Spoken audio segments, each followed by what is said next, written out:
கர்த்தருடைய பரிசுத்த நாமத்துக்கு மகிமை உண்டாவதாக. இந்த நாளிலும் கிறிஸ்மஸ் எல்லாம் முடிந்து 24ஆம் தேதி பெரிய போராட்டமாக இருந்திருக்கும். ஆனால் 25 போராட்டம் ஓய்ந்து இன்னைக்கு அடங்கி அமைதலாக இருக்கிற ஒரு நாளாக இருக்கும். அப்படி அமைதலாக இருந்த போதிலும் ஒரு காரியம் மனதை மிகவும் உறுத்தி கொண்டே இருந்தது. அநேகருக்கு இருக்கிறது என்னவென்றால் 20 ஆண்டுகளுக்கு முன்பதாக இந்த மாதிரி ஒரு நேரம் முழு உலகமும் பயங்கரமான ஒரு சூழ்நிலையிலே சுனாமி, அதாவது கடல் மகா பயங்கரமான ஒரு கொந்தளிப்பு, பூமி அதிர்ச்சியில் கொந்தளிப்பு, எத்தனையோ லட்ச குடும்பங்கள் அழிந்து நினையாத ஒரு இழப்பு தான். இந்த இயற்கையை பார்க்கும் பொழுது பரிசுத்த வேதாகமம் விதமாக சொல்லுகிறது, அவர் பனி அல்லது அந்த மழை காற்று இவைகள் எல்லாவற்றுக்கும் ஒரு பண்டக சாலை வைத்திருக்கிறாராம். ஈவன் மின்னல் இடி, அப்போ அது வீசப்படும் பொழுது சிலருக்கு அது தீமையாகவும் சிலருக்கு அது நன்மையாகவும் இருக்கிறது என்று யோபுவின் புத்தகத்தில் சொல்லப்படுகிறது. அப்படி என்றால் இந்த இயற்கையின் அழிவுங்கிறது ஒரு பயங்கரமானது, யாருக்கு எப்பொழுது வரும் என்று தெரியாது. ஆனால் மிருகங்களுக்கு தெரிந்திருக்கிறது பாருங்களேன்.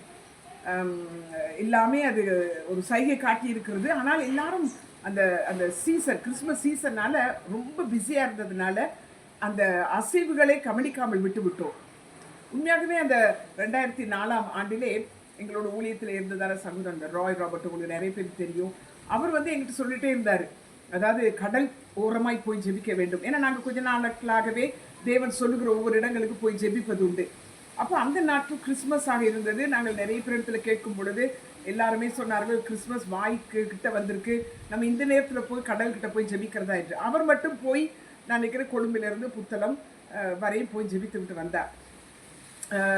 மற்றபடி யாருக்கும் போக முடியவில்லை. ஆனால் அது வாரி கொண்டு போன பிறகுதான் நாம் ஜெபித்திருக்கலாமே என்று நாங்கள் அங்கலாய்த்தோம். ஆகவே சைகை காட்டும் பொழுது அந்த காலத்திலே நம்முடைய பெற்றோர் அவங்களுக்கு வேற மீடியா ஒன்றுமே இருக்கலை. மழை பெய்யறதுக்கு முன்னே அது அந்த பறவை கத்துற சொல்லுவாங்க, மழை வரப்போது போய் துணியெல்லாம் எடு அப்படிம்பாங்க. பிறகு வெயில், அது இன்னைக்கு வெயில் இருக்கும். இப்படி அவங்க இந்த காலநிலைகள் சூழ்நிலைகளை இயற்கையை வைத்து நிறைய காரியங்கள் எங்களுக்கு சொல்லுவார்கள். அப்போ எங்களுக்கு அது புரியாமல் இருந்தது. இப்போ கண்டிப்பாக புரிய வேண்டும். ஆகவே அதுக்காக நான் சொல்லவில்லை ஒரு வெள்ளம் வரப்போகிறது மழை வரப்போகிறது என்று இல்லை. இப்படிப்பட்ட ஒரு இயற்கை அல்லது ஒரு தேவ மனிதன், ஒரு தீர்க்கதரிசி சில காரியங்களை வெளிப்படுத்தும் பொழுது அதை அசட்டை பண்ணவே கூடாது. ஏனென்றால் இன்றைய நாள் விசேஷமாக நான் காலையிலே அதை பார்த்து கொண்டிருந்த பொழுது, அது 20 ஆண்டுகளுக்கு முன்பதாக எத்தனை குடும்பங்கள், எத்தனை பிள்ளைகள் வீடுகள் அதில் அடித்து கொண்டு போகும் பொழுது அது முன்னறிவிப்பு இல்லாததுனால் பாதுகாவல். ஏன்னா கடல் எல்லாருமே ரெஸ்ட் எடுத்துகிட்டு இருந்தாங்கல்ல, அதனால அப்படி ஆகிப்போச்சு. பட் இனி வருகிற காலங்களிலே யாராகிலும் ஒரு பெரியவர்கள் நம்மை பார்த்து கொஞ்சம் கவனமாக இரு, அந்த இடத்துல நிற்காது, போய்விடு, ஏதாவது சொன்னால் நம்ம உடனே கீழ்ப்படிவோம். என்னென்னால் அதுக்கு பின்பதாக ஒரு நன்மையும் இருக்கலாம் தீமையும் இருக்கலாம். எது இருந்தால் என்ன, நாம் அந்த அந்த சைகை காட்டும் பொழுது அதுக்கேற்ற விதமாக பாருங்கள். இப்போ கலர் லைட் சைகை தான்.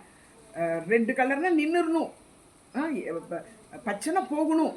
அந்த மாறி செஞ்சிட்டோன்னா மோதல் தான் நடக்கும். அதனால் சைகைகள் வரும் பொழுது கவனமாக செவி கொடுத்து செய்வோம் என்றால் அநேக ஆபத்துக்களுக்கு நாம் தப்பிக்கொள்ளலாம்.